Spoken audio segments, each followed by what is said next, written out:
y preparados para la predicación un momentito más.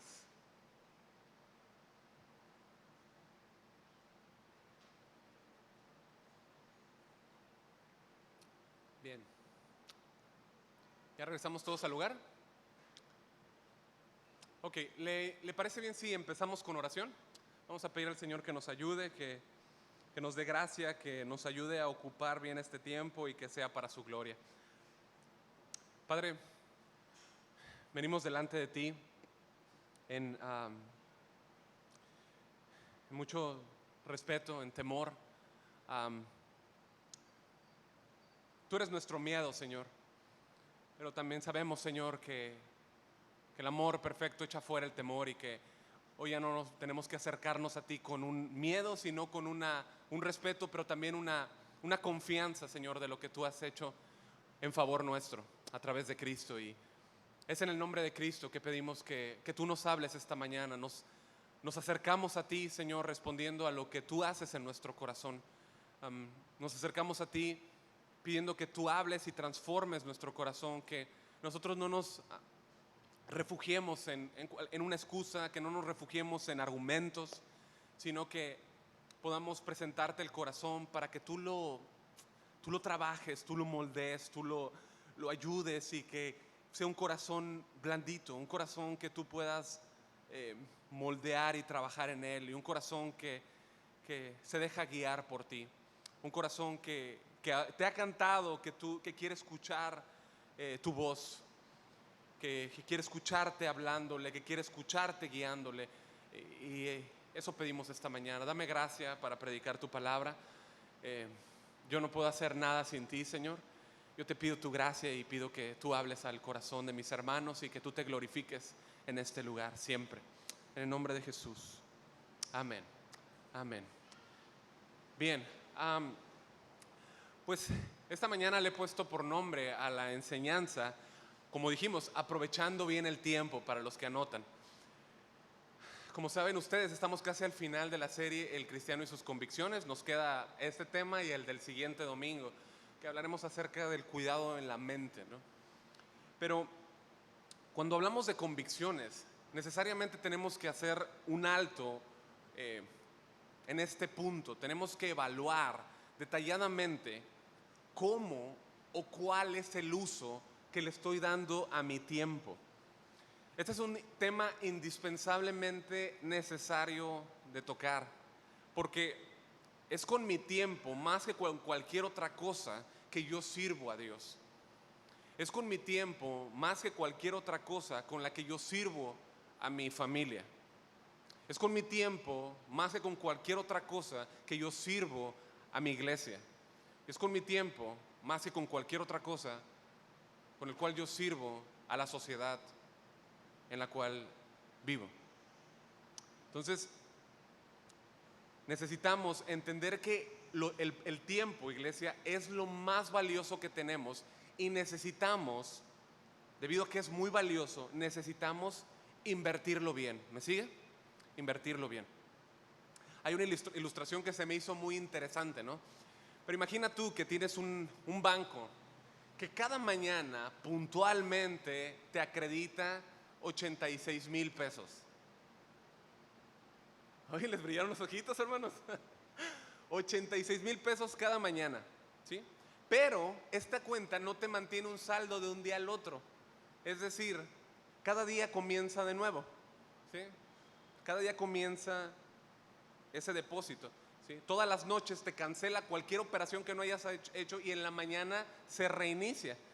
Pregunta, ¿qué harías tú? Retirarías todo lo que tienes en el banco cada día, ¿no? Cada peso lo vaciarías, ¿no? Es la cuenta. Utilizarías ese dinero a tu conveniencia. Bueno, la verdad es que tienes una cuenta con ese banco, ¿sí? Y ese banco se llama tiempo, ¿sí? Tiempo, ¿sí? Cada mañana ese banco te acredita 86,400 segundos.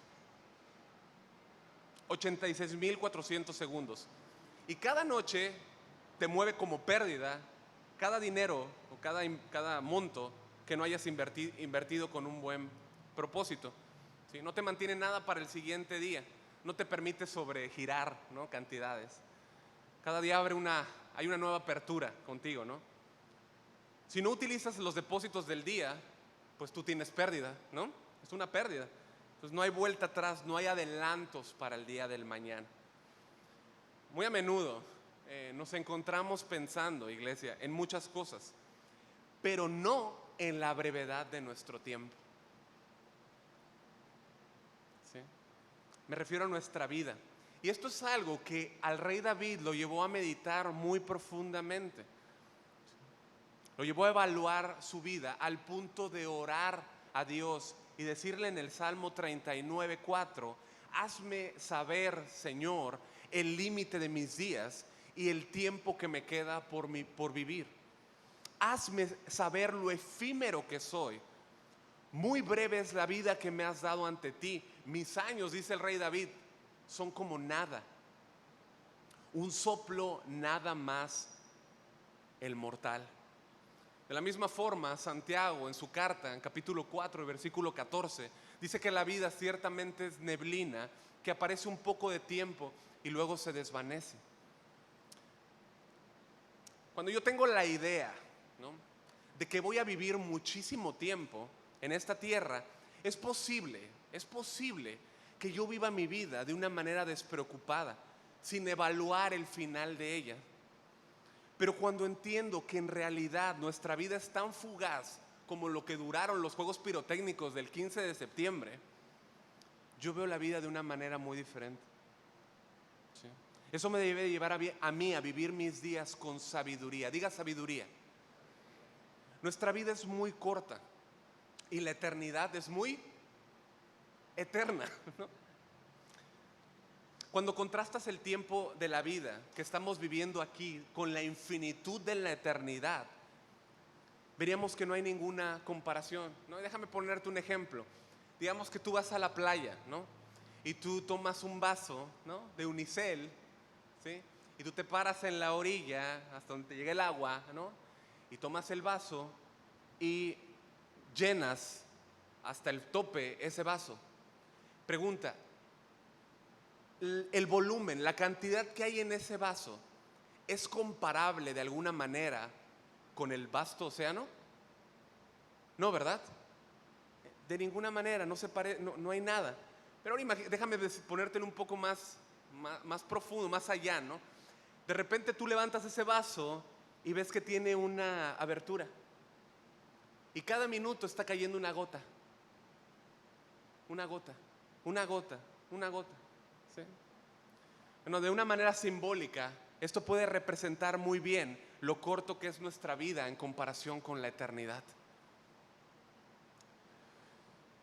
Y es una eternidad a la cual tú y yo estamos a punto de entrar, iglesia, ¿sí? Por la obra de Cristo en favor nuestro, estamos a punto de entrar, ¿sí? Cuando tú creíste en Cristo, esa vida eterna comenzó, de alguna manera, si se pudiera usarlo en términos fáciles de entender. Esa vida eterna comenzó en ti, ¿sí? Pero no ves la plenitud, ¿sí?, o la totalidad de ello hasta que tú mueres o el Señor viene por ti. Entonces podrás admirar y ver de una manera total y completa esta realidad, ¿sí? Y es sumamente importante, debido a esto, ubicar cómo es que tú y yo estamos viviendo la vida que Él nos dio. En el pequeño lapso de vida que tenemos, como ese vaso que está goteando, ¿sí? Debemos de evaluar si estamos viviendo en necedad o estamos viviendo en sabiduría.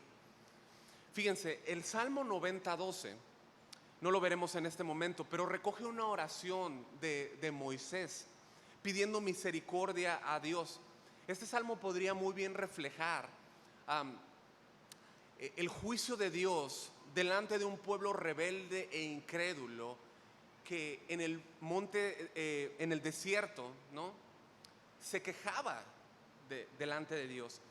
En aquel regreso de Cades Barnea, ¿no?, él ¿Se acuerdan ustedes que mandan espías? ¿Sí? Para cortar un poquito, mandan espías, ellos tienen que regresar al desierto. Y de repente Moisés empieza a ver tumbas, gente muriendo, ¿sí? Cementerios en todo el desierto. Y él llega a un punto abrumado por la situación, al considerar la temporalidad del hombre y la eternidad de Dios, lo lleva a pedir misericordia, a reconocer quién es Dios y a pedir misericordia hacia Él y hacia su pueblo. El Salmo 91 dice: Señor, tú nos has sido refugio de generación en generación. Antes que naciesen los montes y formases la tierra y el mundo, desde el siglo y hasta el siglo, es decir, Dios no tiene principio ni fin, ¿sí? Moisés le dice: tú eres Dios. Y después prosigue reconociendo que el hombre es merecedor del castigo de Dios y que su vida es muy corta en comparación con la de Dios. Fíjate, en la Nueva Versión Internacional, el Salmo 94 dice: 1000 años. ¿Cuánto es 1000 años para ti? Pues 1000 años, hermano, ¿eh? Pero 1000 años son mucho tiempo. Bueno, Moisés dice: 1000 años para ti son como el día de ayer que ya pasó. Son como unas cuantas horas en la noche. Arrasa a los mortales, ¿sí? Mira cómo compara a Moisés la eternidad de Dios con la vida de los hombres. Son arrasadas. Dice: son como un sueño. Nacen por la mañana como la hierba. En la mañana florece y crece, a la tarde es cortada y se seca. ¿Has visto tu vida así? Ese entendimiento de Moisés, de lo corto que era la vida de él y del pueblo, lo lleva a pedirle a Dios misericordia. Y entonces lo lleva a pedirle, y aquí está el centro de mi punto, el punto al que quiero ir. Le lleva a pedir a Dios que le enseñe a entender y comprender la importancia de una vida trascendente.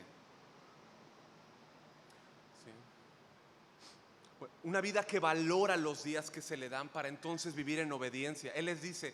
Moisés le dice a Dios: enséñanos de tal modo a contar nuestros días que traigamos sabiduría al corazón.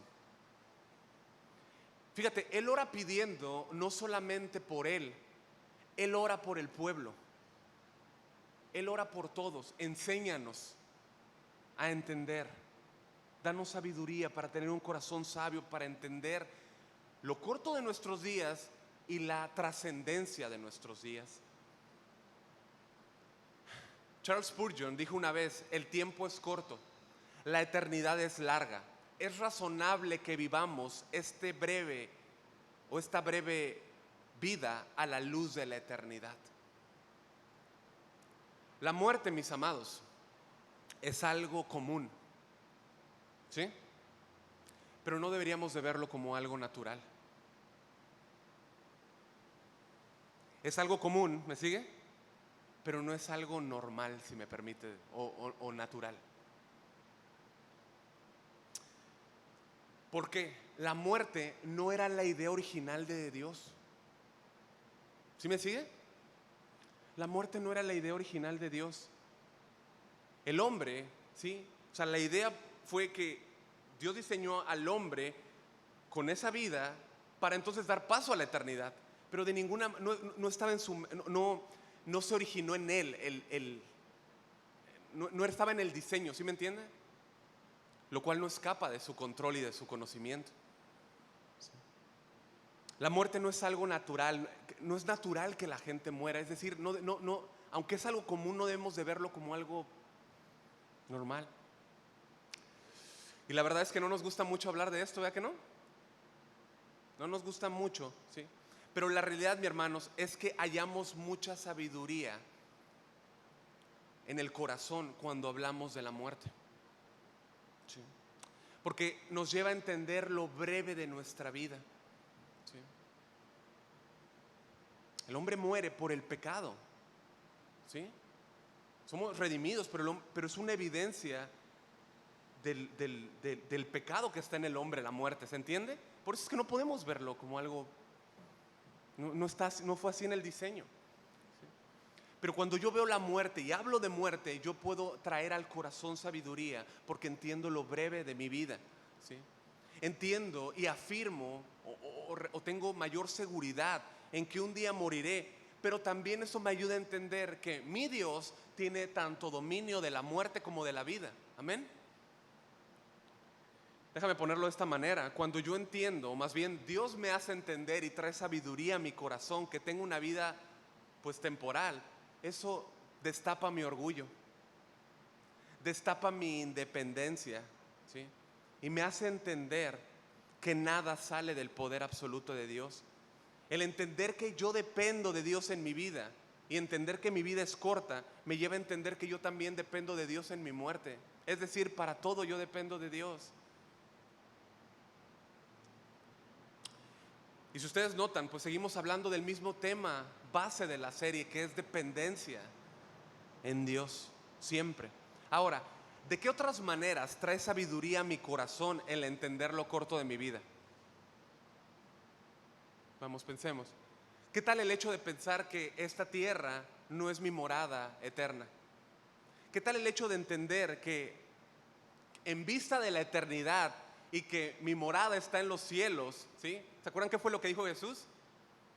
No se turbe vuestro corazón ni tenga miedo, ¿se acuerdan? En la casa de mi Padre muchas, voy pues a preparar lugar para nosotros, hablando de la obra expiatoria en nuestro lugar, ¿sí? Y ese lugar que Él prepara para nosotros, ¿sí? Entonces, cuando yo veo esto, el mundo pierde su atractivo. Ya no veo esta morada como mi casa final, pero Dios sí, Dios es eterno. Él ha sido refugio desde el siglo y hasta el siglo. Él es el refugio eterno. Él es. Entonces, una buena oración que podemos hacer al Señor es pedirle que nos dé sabiduría y nos enseñe a vivir nuestros días para Él.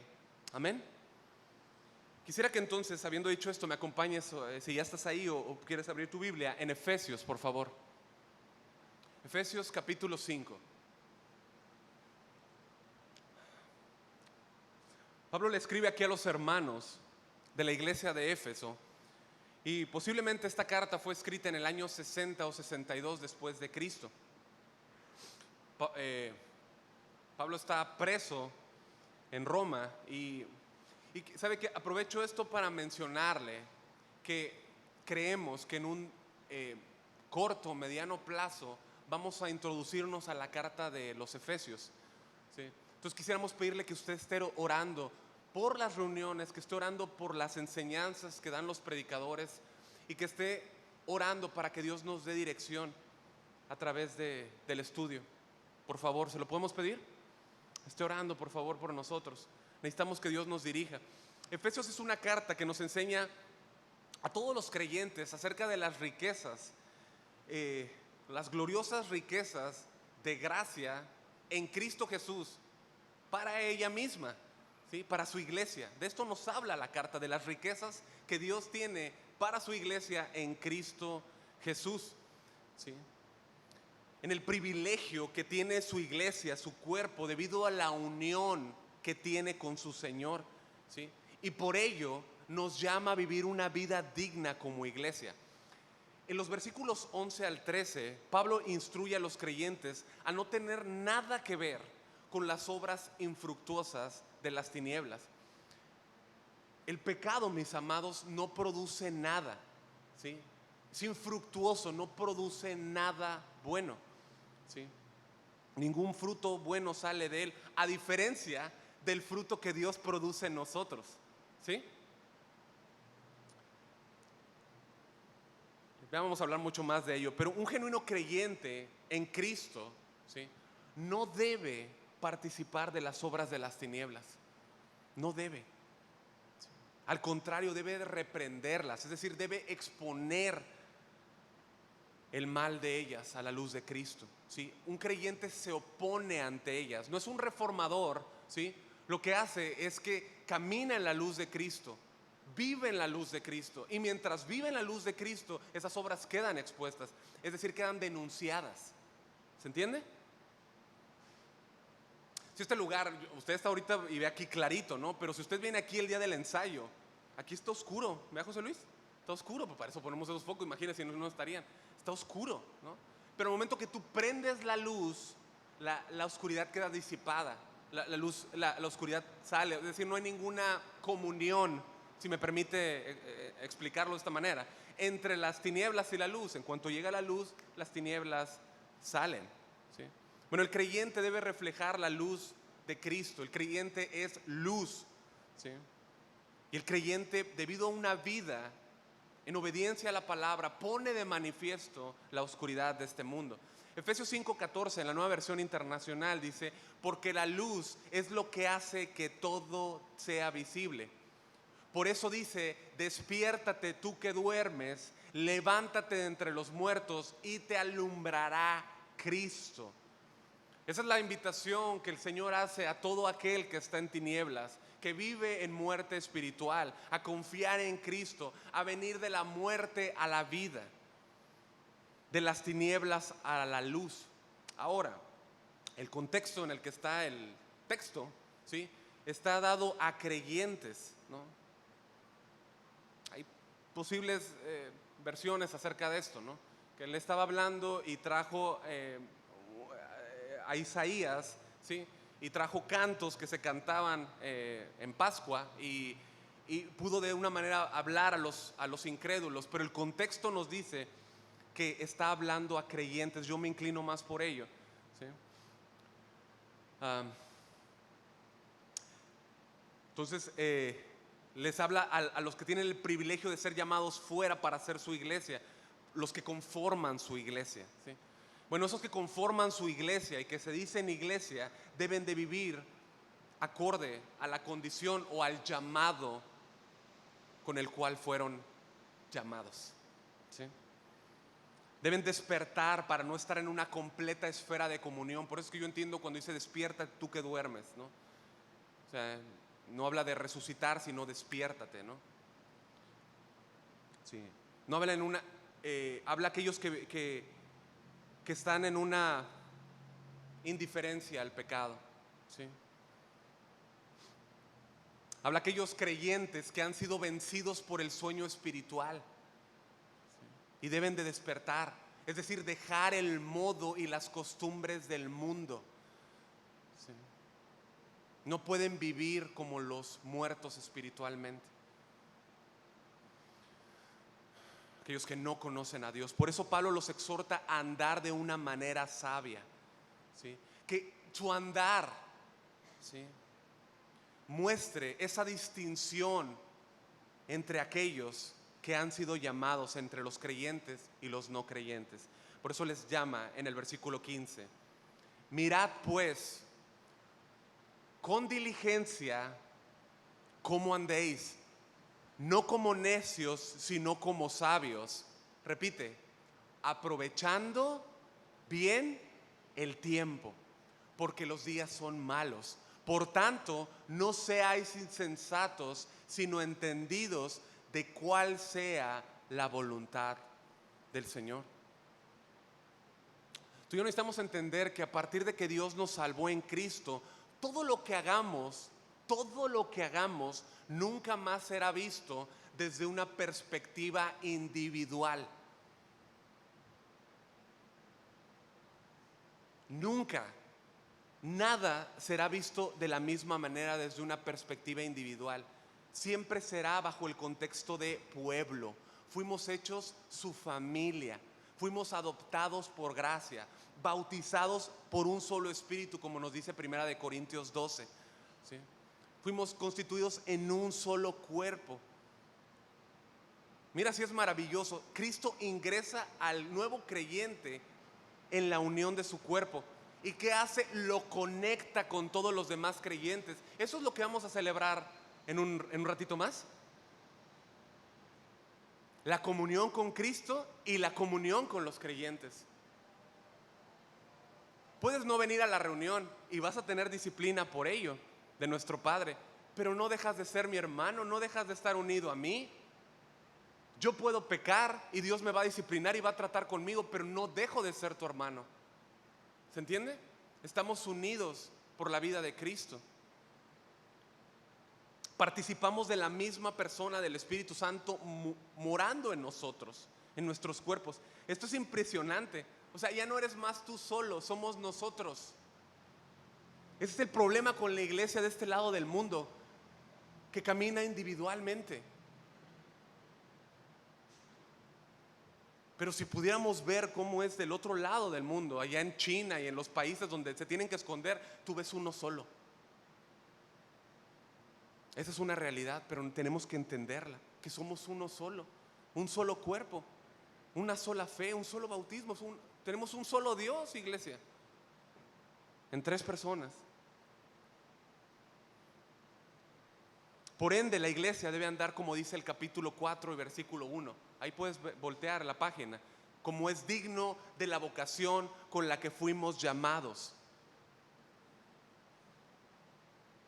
Esta advertencia de Pablo, andar en sabiduría, aquí en 5:16, es un estilo de vida en la iglesia. Y ese estilo de vida se desarrolla en la familia y en la iglesia. Es lo que se desarrolla del versículo 18 al 21. Ahora, él comienza el versículo 5 con una expresión admirativa. Dice, mirad. ¿Sí miran? Dice, mirad. Es una llamada a prestar atención. ¿Atención a qué? A lo que continúa diciendo. Mirad pues con diligencia cómo andéis.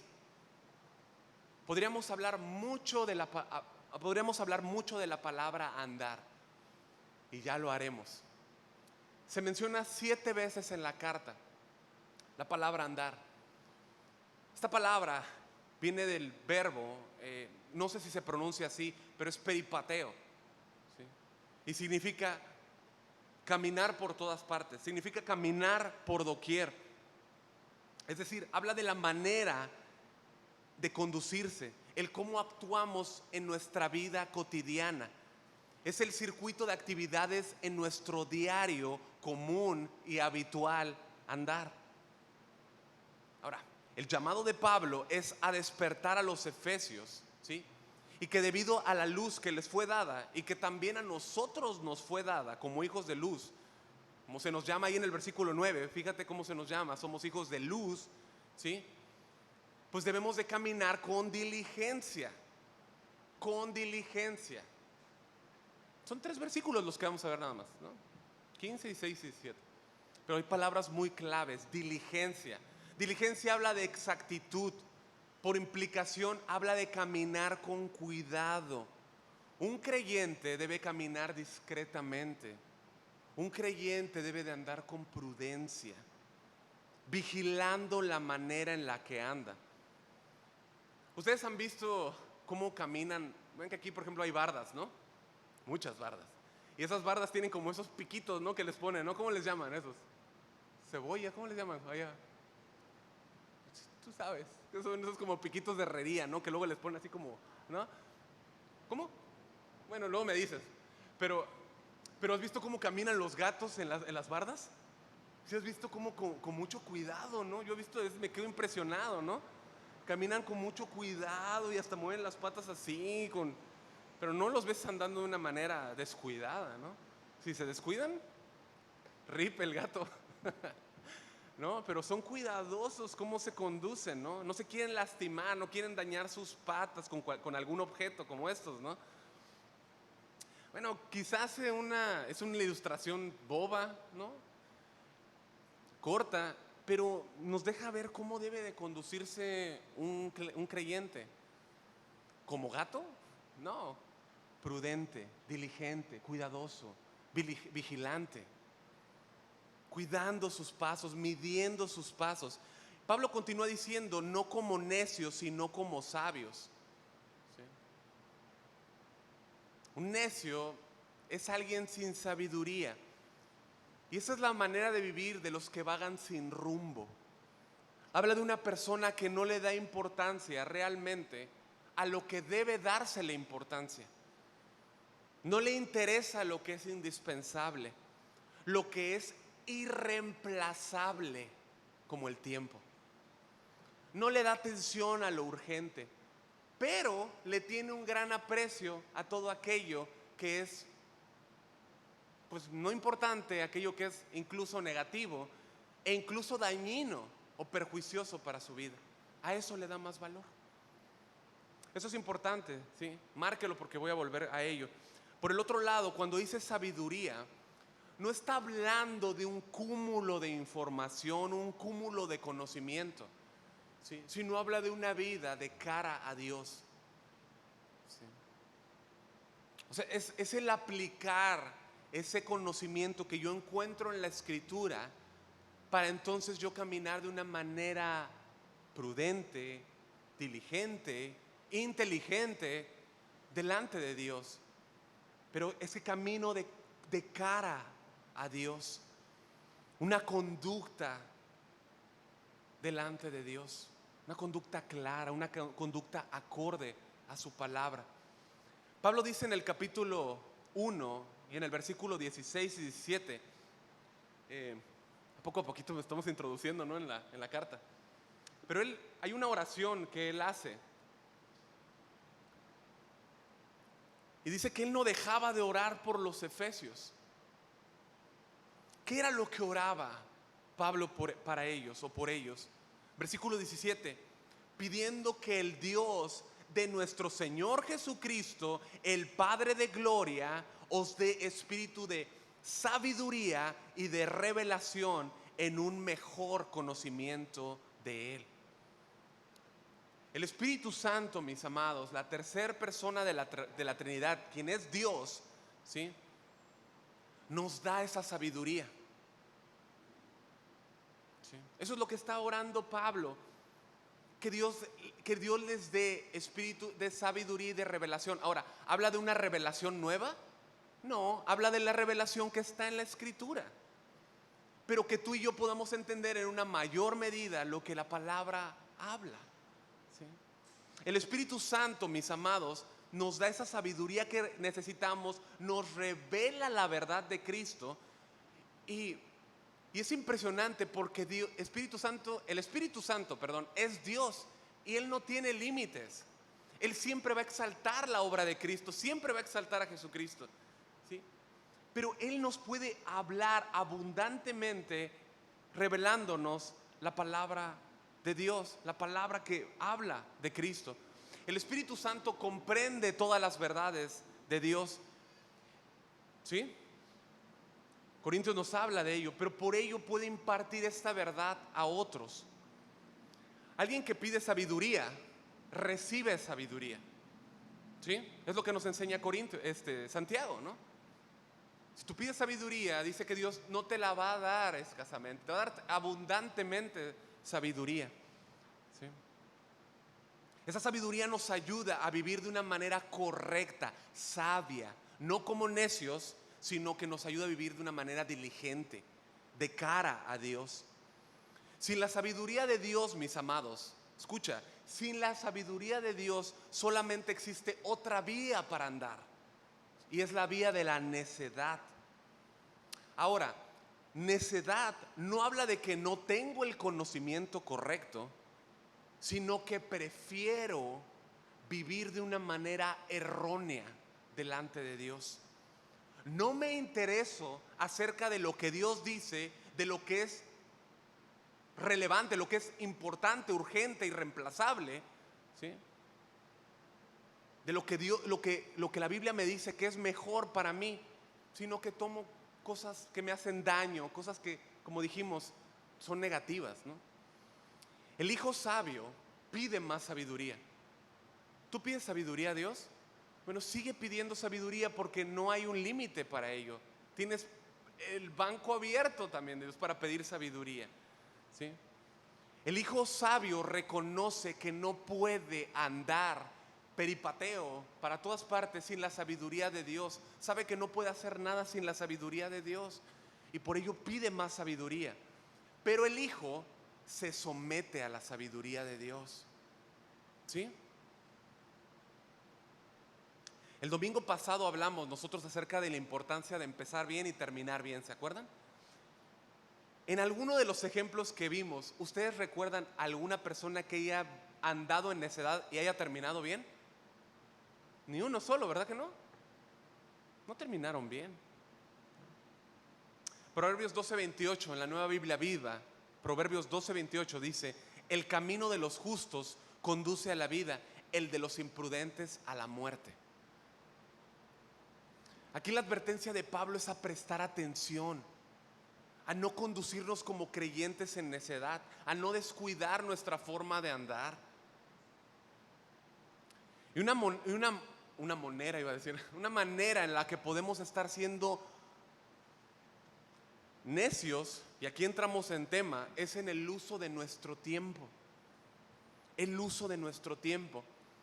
Y para usar bien el tiempo necesitamos convicciones. No es fácil no distraernos, ¿verdad que no? Nos distraemos muy fácil. Hoy en día nos distraemos más fácil que nunca. Hay múltiples cosas en este mundo, diversas presiones, compromisos que te jalan de un lado y del otro, que muchas veces hacen que nuestro vital tiempo pues sea hundido con cosas irrelevantes. Y me atrevo a decir de poca o de ninguna importancia. ¿Sí o no? Convirtiéndonos muchas veces en necios en el uso de nuestro tiempo. ¿Recuerdan lo que les dije que mencionaría? Un necio cambia lo irreemplazable por lo que no importa.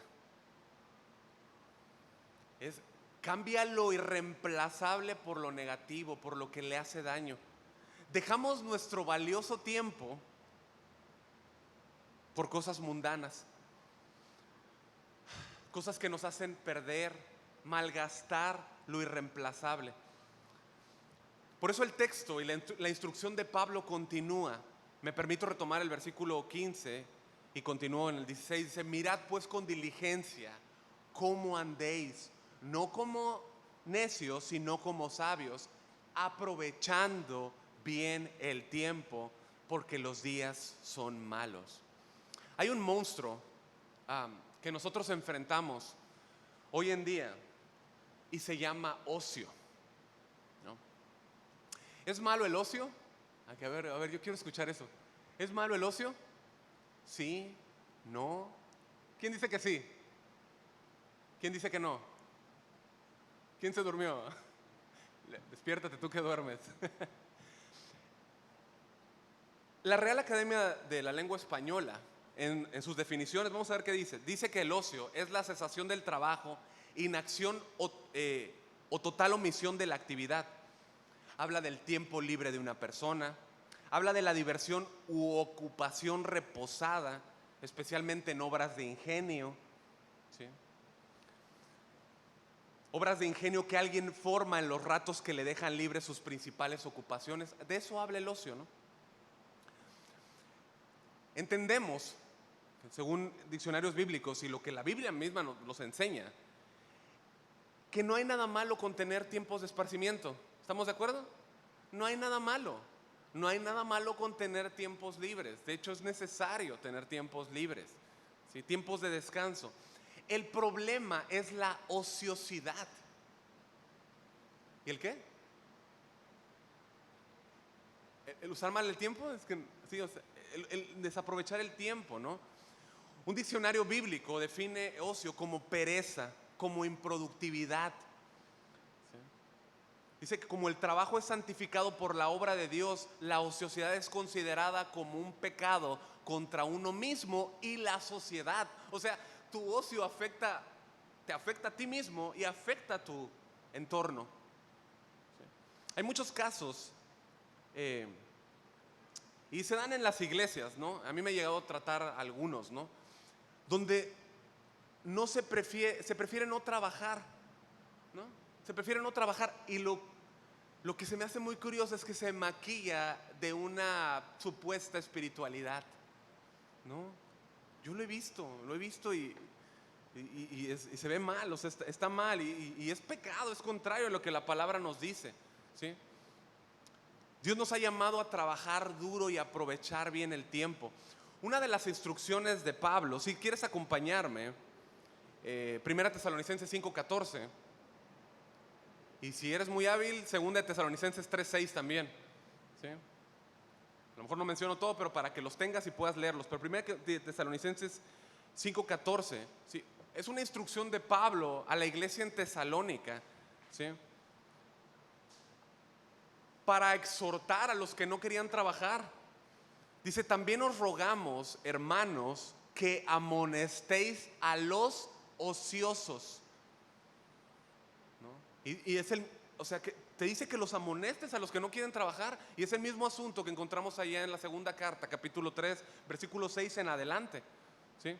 Pero fíjate, el apóstol Pablo dice, pero os ordenamos, hermanos, en el nombre de nuestro Señor Jesucristo, que os apartéis de todo hermano que ande, peripateo, ¿sí? Misma palabra, desordenadamente y no según la enseñanza que recibiste de nosotros. Dice que te apartes, que no andéis con ellos. Si alguien anda, o sea, en su manera de vivir, anda desordenadamente, no queriendo trabajar. Mira, dice, y no según la enseñanza que recibiste de nosotros. Si algo habían aprendido las iglesias de Pablo, era el arduo trabajo de Pablo, el incansable trabajo de Pablo, sus convicciones bien firmes en trabajar y hacerlo duro. Y además, no tener que, pues, mantenerse de los demás, en el sentido de que él con sus manos trabajaba, ¿no?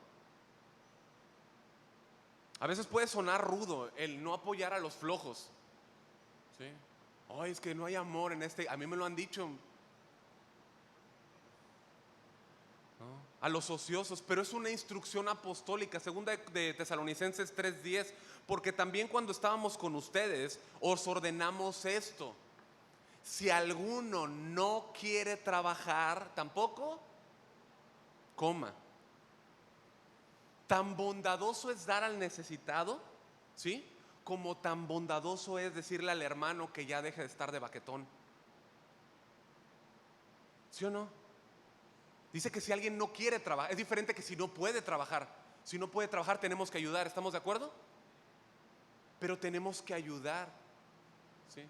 Pero es bondadoso dar, como también es bondadoso, pues ahora sí que amonestar a los hermanos que andan ahí no haciendo nada.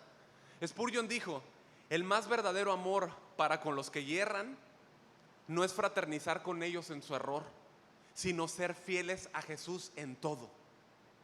¿Cómo ven? Tenemos que amar a los hermanos, y eso te lleva a decirle, lo siento, pero no quieres trabajar, no puedes comer. Este ánimo a los hermanos que están en la sociedad ahora tiene que venir con amor, ¿no? ¿Sí se entiende? Tiene que venir con amor y con una clara advertencia, no de parte nuestra, sino de parte de Dios. Y decirle, oye hermano, ¿has visto lo que dice Eclesiastés 10:18?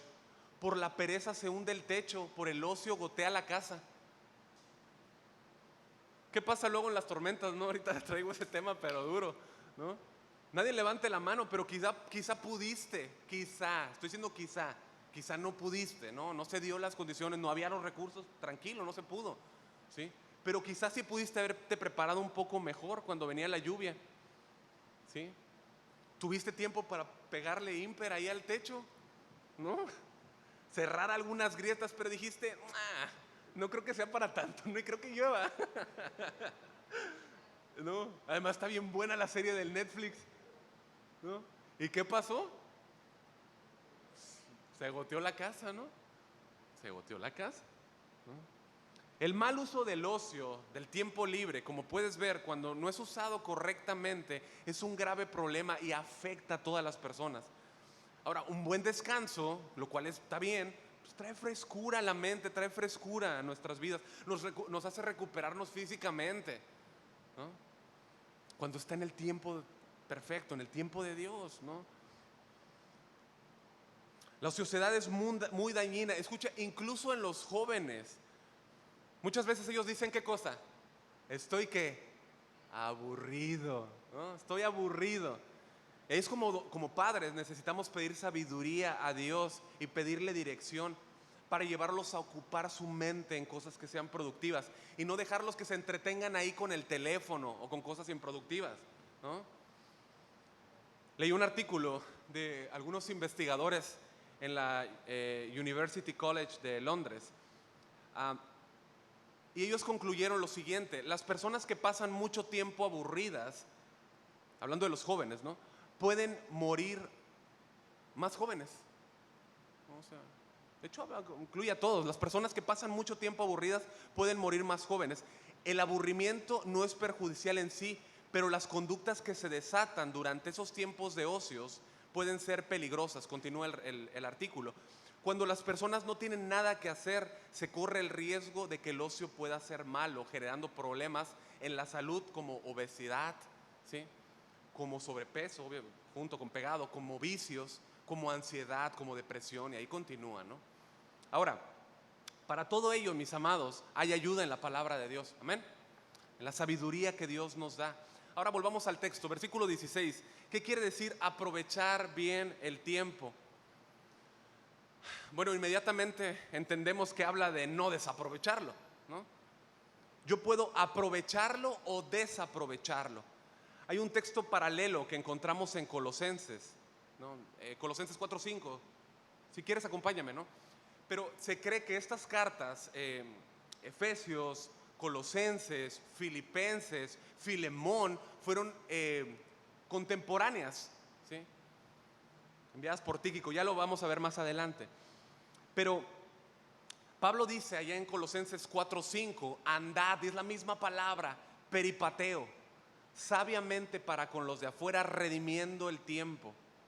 O sea, si ustedes se dieron cuenta, en ambos textos habla de nuestro andar, y que nuestro andar se relaciona con ¿qué palabra?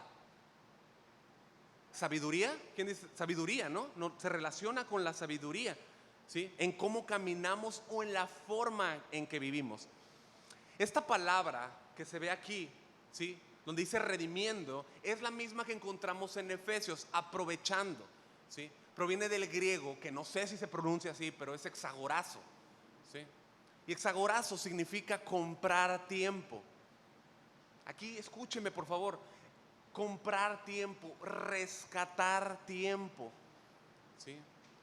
Es donde yo compro y rescato tiempo de un entorno donde no se está usando bien el tiempo. ¿Cuántos de ustedes han visto las subastas por internet? Sacan el mueble de no sé cuántos años, ¿no? De 1800, y es un mueble grandísimo y lo subastan, ¿no? Y si no lo compran, pues se va a desperdiciar, va a quedar en una bodega arrumbado, va a quedar allá perdido. Entonces, que lo sacan a esa subasta y alguien compra ese artículo, ese mueble, ¿no? Sí. Lo rescata para que no se pierda. Bueno, de esto habla. El comentario de Pérez Millos a Efesios dice lo siguiente: en ese sentido, se pone delante de los creyentes el buen uso del tiempo, sacándolo del contexto en que se utiliza para aprovecharlo para vivir en él una vida luminosa. La idea es muy ilustrativa. Es como si el tiempo estuviera a la venta en el mercado y el creyente lo compra para ponerlo en su servicio en una vida conforme a la voluntad de Dios. Eso es comprar tiempo. Como se va al mercado, lo compro y lo pongo a la disposición de Dios. Lo hemos mencionado algunas veces. Hay dos palabras que definen tiempo. Una de ellas es cronos y la otra de ellas es kairos, ¿sí? Cronos habla del tiempo, donde obtenemos la palabra cronómetro, ¿no? Habla del tiempo sistemático, habla de ese tiempo que marca tu reloj, un tiempo secuencial, ¿no? Y está la palabra kairos, que esta diferencia habla de un tiempo marcado, un tiempo específico, un tiempo especial, un tiempo exacto, preciso, ¿sí? La idea es de una porción de tiempo bien definida, o una ventana de oportunidad, como hemos dicho. Es una ventana específica que se abre para un propósito específico, ¿sí? Jesús vino en el tiempo kairos, en el tiempo exacto vino a esta tierra, ¿sí? Y murió por nosotros. Ni un segundo más, ni un segundo menos, en el tiempo exacto, ¿sí? Y de la misma manera volverá, mis amados. De la misma manera volverá nuestro Señor, ¿sí? Hay un tiempo que tenemos como nuestros hijos, como lo vimos. Nuestros hijos son flechas en la aljaba, ¿sí?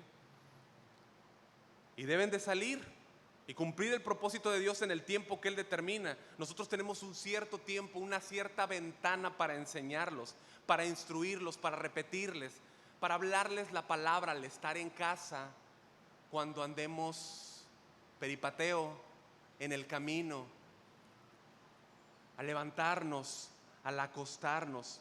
Una vez que ese tiempo se fue, se fue. Ahora pide gracia a Dios. Es otro tema, ¿no? Pero pide gracia a Dios, pide gracia a Dios. Y sigue siendo el padre y madre bíblica que ellos necesitan, ¿no?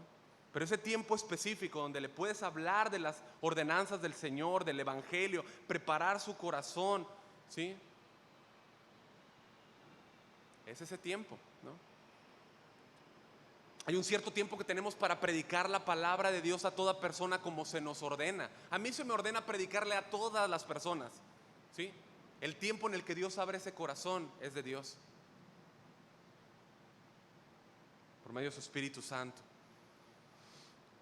De manera que entonces el creyente debe conducirse sabiamente, redimiendo, comprando el tiempo, comprando oportunidades para el servicio a Dios. ¿Se entiende? Comprando oportunidades para el servicio a Dios, para los propósitos de Dios. Fíjense ustedes, en Juan capítulo 9, versículo 4, Jesús, si quieren acompañarme, Juan capítulo 9, versículo 4. Jesús les enseñó a los discípulos el ejemplo de redimir el tiempo. Él sabía que su muerte estaba próxima, ¿sí? Como todos los hombres, Él vino 100% Dios, 100% hombre, y murió sin pecado, ¿okay? Sin pecado, ¿ok? Él murió por nosotros, ¿sí? Pero al igual que todos los hombres, tenía un límite de tiempo, y eso es impresionante. Un límite señalado por Dios, ¿sí? ¿Sí me siguen? Un límite de tiempo marcado por Dios para hacer el bien en esta tierra. Ahí en capítulo 9, Él ve al ciego, ¿no? Del cual nos habla el capítulo, y lo sana, ¿sí? O sea, Él vio esa ventana de oportunidad para dar gloria a Dios en ese tiempo específico, para servir al Padre. Y los discípulos se preguntó, ¿quién pecó, él o sus padres? No, ustedes léanlo, ¿no? Pero Él le dice en el versículo 4, me es necesario hacer las obras del que me envió. Entre tanto que el día dura, la noche viene cuando nadie puede trabajar. O sea, mientras el día dura, debo hacer estas obras. La noche viene cuando nadie puede trabajar. Pero mientras estoy aquí tengo que trabajar, tengo que ocupar esta ventana. ¿Sí te entiende? De hecho, cuando Él sana a este hombre, era un día de reposo. Lean ustedes el contexto. Era un día de reposo. Quizá no el tiempo perfecto para los demás, pero el tiempo perfecto para Dios, ¿sí? Para que el Padre recibiese gloria. O sea, Él aprovechó, redimió ese tiempo, lo usó para la gloria de Dios, y como fruto, un hombre recuperó la esperanza y la vista, ¿no? A veces nos asombramos con los espejitos y perdemos de vista el oro, ¿no? Nos sorprende alguien que es bueno para los negocios y dices, wow, esta persona sabe invertir, invierte aquí, invierte allá. Pero la verdad es que perdemos de vista de cuadro que es mejor un hombre que sabe hacer negocios comprando oportunidades para el servicio de Dios. ¿Sí o no? Que compra oportunidades para que Cristo obtenga gloria. Ahora, yo quiero que entiendas que no se trata de sacarle jugo a todo el tiempo. Está bien si aprovechas el tiempo, muy bien. Pero de lo que habla el texto es de aprovechar las oportunidades que Dios nos da para su gloria. Tiempos específicos para su gloria. Déjame ponerlo de esta manera. Tú dices, bueno, yo soy un papá, un esposo que trabajo mucho, paso mucho tiempo en casa, comemos juntos todos los días, le compro a mis hijos lo que necesitan, platicamos y jugamos muchos. ¿Eso se ve bien, sí o no? Seamos honestos, ¿sí o no? Sí, ¿no? Se ve muy bien, eso está bien. Pero ¿cuánto de ese tiempo lo estás comprando, lo estás aprovechando para cimentar en ellos la palabra de Dios? ¿Cuánto de ese tiempo estás ocupándolo para que ellos cultiven una relación con Cristo? ¿Te das cuenta que hacer mucho no significa estar aprovechando bien el tiempo?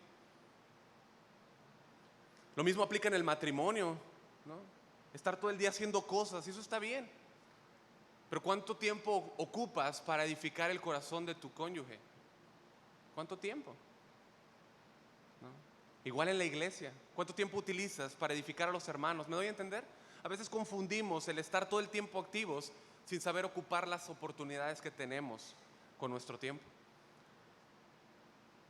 Vemos gente que anda ocupada de allá para acá y todo el tiempo en teléfono y todo el tiempo haciendo cosas, y dices que no para un momento, ¿no? Mujeres que están todo el tiempo ocupadas en el hogar y haciendo cosas. Pero lamento decirte que eso no quiere decir que estemos utilizando bien el tiempo. Hay muchas cosas que hacer, ¿sí o no? Muchas cosas que hacer. A veces nos pueden llegar a sobrepasar, pero es importante acomodar las prioridades. Ser discriminativo en buen sentido. Sí. Seleccionar las cosas que me llevan a comprar tiempo para los propósitos de Dios y las cosas que no. Mis amados, si alguien estaba ocupado aquí era Jesús. Jesús siempre estaba ocupado. ¿Tú sientes que estás muy ocupado? Jesús está todo el tiempo ocupado. Tú lees capítulo 1 de Marcos y Jesús está sanando enfermos, está sacando espíritus inmundos, está predicando y todo el tiempo lo ves y trabajo. ¿No? En el versículo 35 ahí de Marcos 1 dice que Jesús, levantándose muy de mañana, siendo aún muy oscuro, salió y se fue a un lugar desierto y ahí oraba. O sea, tenía tiempo para lo más importante, ¿no? Después de ahí viene Pedro con algunas personas que no señala quiénes son en el texto y le dice: todos te están buscando. Todos te están buscando. Él no dejó de hacer lo más importante. No dejó que las preocupaciones y las ocupaciones del día lo separaran de lo más importante. Para Jesús era prioritaria la oración. En esa oración recibía instrucción de la voluntad de Dios. Esa ventana del tiempo era diferente que la oportunidad que podían ver los discípulos, ¿no? Todos te buscan. Él tenía una voluntad del Padre que hacer. Jesús les contesta: vamos a los lugares vecinos para que predique también allí, porque para esto he venido. O sea, Jesús buscaba la voluntad del Padre, haciendo eco a lo que nos dice el Salmo 40. El hacer tu voluntad, Dios mío, me ha agradado, y tu ley está en medio de mi corazón. O sea, Jesús redimió el tiempo, vino a redimir el tiempo, y debido a que Él redimió el tiempo, trajo salvación a la humanidad. ¿Sí? Cumplir los propósitos de Dios. Hechos 13:36 habla del rey David. Dice que cuando él, dice que después de haber servido el propósito de Dios en su propia generación, durmió. Tú y yo necesitamos aprovechar el tiempo, servir los propósitos de Dios que Él tenga para ti o para mí. ¿No estamos aquí para servir nuestros propósitos? Tú y yo necesitamos aprovechar bien el tiempo para servirlo a Él. Y necesitamos convicciones para comprar tiempo colocando las prioridades en su lugar. Hace unos días escuchaba una plática de pastores, ¿no? Y ellos hablaban acerca de cómo, hablando de las prioridades, ¿no? De las cosas. Y decían que muchas veces, ¿no? O sea, se coloca, ¿no? O sea, hay piedras y hay tierra, y se pone un bote y dice: a ver, mete todo esto en el bote. Y usualmente se acostumbra o se piensa en meter primero la gravilla y luego las piedras grandes, ¿no? Cuando en realidad debería ser al revés. Y eso refleja mucho nuestras prioridades. Metemos al bote de nuestra vida cosas que son no tan importantes y luego ya quedan llenas para lo que realmente debería ocupar todo el espacio, ¿no?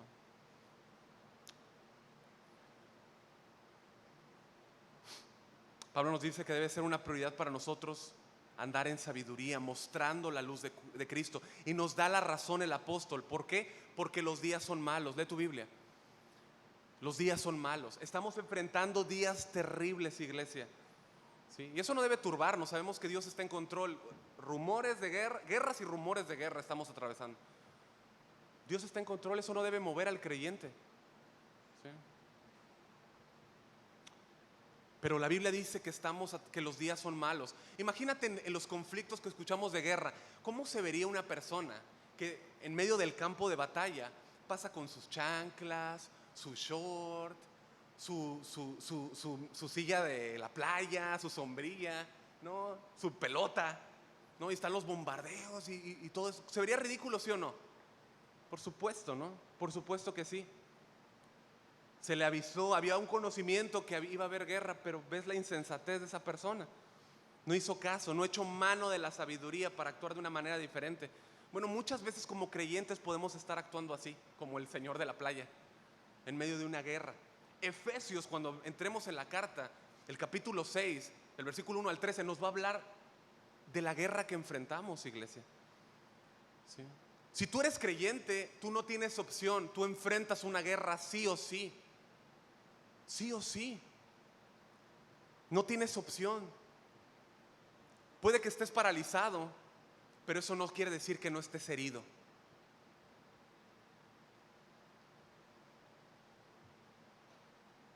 Herido con una somnolencia espiritual,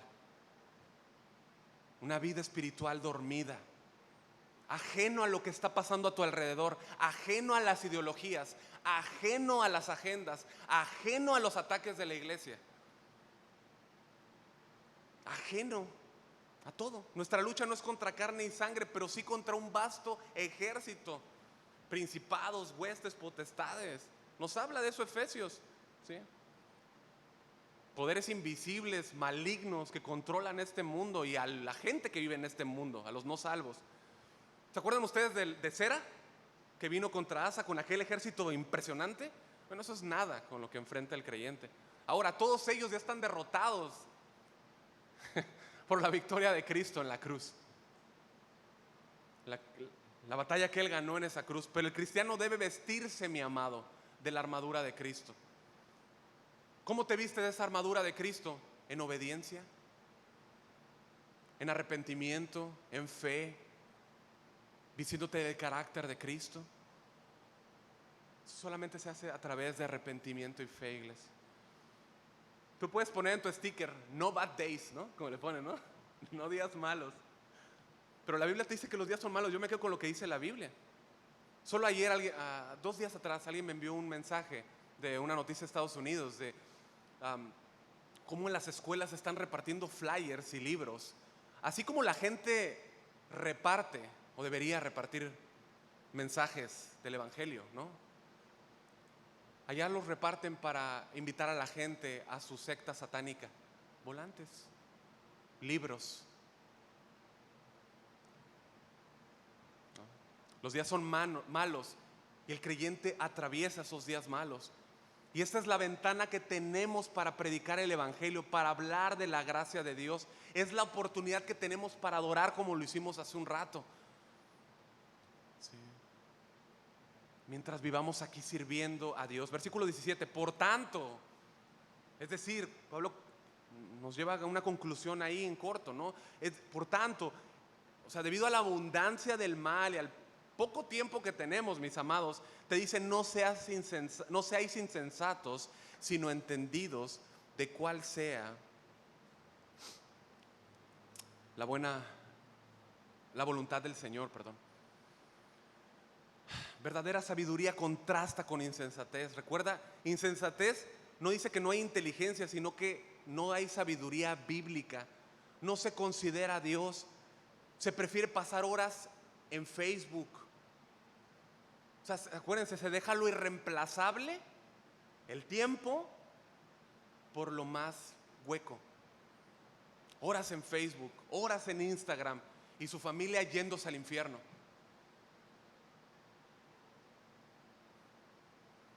Preferimos gastar horas en otras cosas que en oración.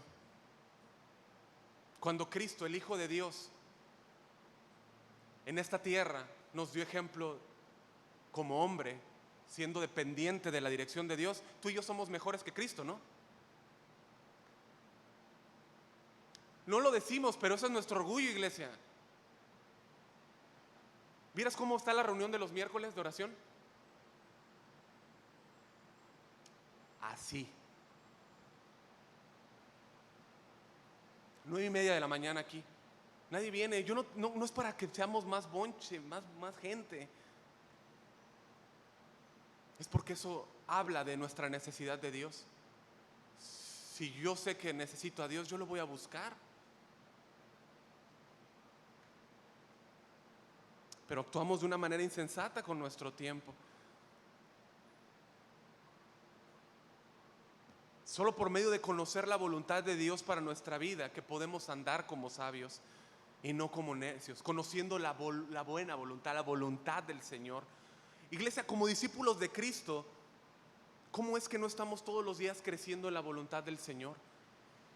Deberíamos ser estudiantes de las Escrituras, y no solo para llenar nuestra mente de conocimiento, pero más allá, para conocer el corazón de aquel que derramó su sangre en esa cruenta cruz.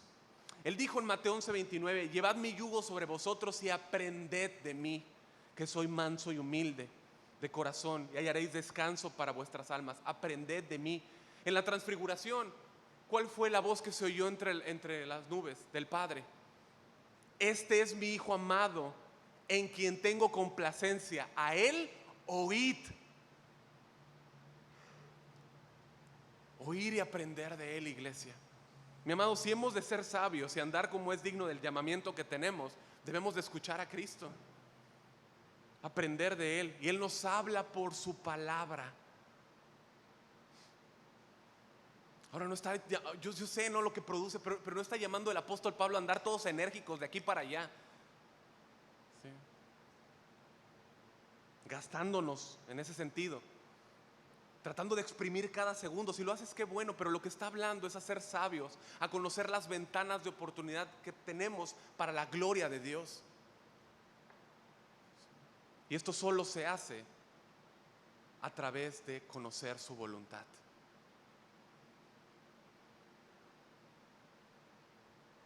El problema es que hay un conflicto con el que lidiamos y se llama yo mismo. Yo mismo. Somos buenísimos para poner excusas. Regularmente, ¿cuál es la excusa número uno para no aprovechar bien el tiempo? Para no comprar tiempo, para no redimirlo, para que Dios obtenga gloria. ¿Cuál es la excusa número uno que no usamos para pasar tiempo en la palabra de Dios, para pasar tiempo en oración, para pasar tiempo con el cuerpo de Cristo y la iglesia local? No tengo tiempo. ¿Ya que sí? No tengo tiempo. Pero eso es una mentira. Pregunta: el día de ayer, sábado, ¿quién de nosotros no recibió sus 86,400 segundos? Me espantaría que alguien me diga que no. Si los recibimos, entonces ¿por qué decimos que no tuvimos tiempos? Todos recibimos el mismo tiempo. Entonces el problema no es la cantidad de tiempo, sino el uso que le damos a ese tiempo. Las prioridades que ponemos. Atendemos lo importante y dejamos lo urgente. No somos honestos con Dios. Aquí está el centro, iglesia, que esto nos lleve a arrepentirnos de veras. No somos honestos con Dios. No le decimos: no te busqué, no leí tu palabra, no estuve en mis hermanos, porque no quise. No quise. Si fuéramos honestos con Dios, te aseguro que Él pondría en nuestro corazón un llanto genuino por nuestro pecado. Él lo haría. Él pondría este arrepentimiento en nuestro corazón por nuestra insensatez y nuestra necedad. ¿Cuál es la actitud de un necio? Un necio cambia lo irreemplazable por lo que no importa, e incluso por lo que le hace daño. Mi hermano, ¿cuántas veces hemos cambiado a Cristo por cosas que sabemos que son mundanas y que nos perjudican, que perjudican nuestra mente, que perjudican nuestro corazón, perjudican nuestra relación con Cristo, nuestra familia, la comunión con los hermanos? Y te ponen, y de hecho ya te han puesto a dormir espiritualmente. Despiértate tú que duermes y levántate de los muertos y te alumbrará Cristo. Hoy vamos a celebrar Santa Cena. Quisiera pedirte que te pongas de pie. Y lo que vamos a hacer es anunciar por medio de elementos visibles lo que Cristo hizo en favor nuestro, el pago por nuestra vida, ¿sí? que nos compró, nos redimió para Él, nos hizo libres. Pero escucha, ¿no es sorprendente que además de habernos redimido y habernos comprado y habernos puesto en libertad, nos haya devuelto el tiempo para usarlo para la gloria de Él? Déjame repetirlo. ¿No es impresionante pensar en todo lo que Él hizo por nosotros en esa cruz? La muerte que Él sufrió y que nos haya liberado, pero además darnos el tiempo para su gloria, para servirle a Él. Es importante tener tiempo con la familia, es importante tener tiempo de ocio, ¿sí? No ser ociosos, pero tener tiempos de ocio. Es importante pasar tiempo con gente, pero es más importante pasar tiempo con Él. Es más importante pasar tiempo con los suyos. Por favor, seamos honestos con Él y con los hermanos. Qué diferente sería si habláramos verdad. ¿Te parece bien si nos sinceramos con Él y le pedimos que Él sea nuestra prioridad? Que nos ayude a andar sabiamente para con Él, aprovechando bien el tiempo. Iglesia, Dios busca una sencilla disposición. Una sencilla disposición. Isaías 1:16 dice: lavaos y limpiaos, quitad la iniquidad de vuestras obras delante de mis ojos y dejad de hacer lo malo. Aprended a hacer el bien, buscad el juicio, restituid al agraviado, haced justicia al huérfano, amparad a la viuda. Venid luego, dice Jehová, y estemos a cuenta. Si tus pecados fueren como la grana, como la nieve serán emblanquecidos. Si fueren rojos como el carmesí, vendrán a ser blancos como la blanca lana. Hay perdón en Cristo. Hay perdón para todo aquel que confiesa su pecado y se aparta. Te invito a que puedas hablar con el Señor y a sincerarte con Él. A sincerarte con Él. Permitas que salir de este lugar, pasar por esa puerta y salir igual.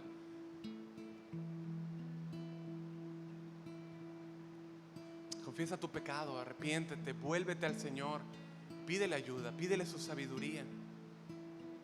Ahora, si tú estás aquí esta mañana y nos visitas o sabes que aunque tienes tiempo aquí, tú necesitas su perdón, pues no te vayas igual. No excuses tu pecado, no excuses tu incredulidad. Ven a Cristo en arrepentimiento y fe. Solo Él puede darte vida y alumbrarte con su luz. Confiesa tu pecado. Pon tu confianza en las manos de aquel que vive para siempre. Pon tu confianza en Cristo. Solo Él puede perdonarte. De su trono fluye la gracia y el perdón. Su sangre es suficiente para perdonarte.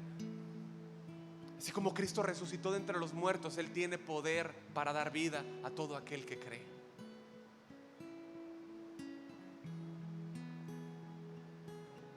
Oremos, mis hermanos.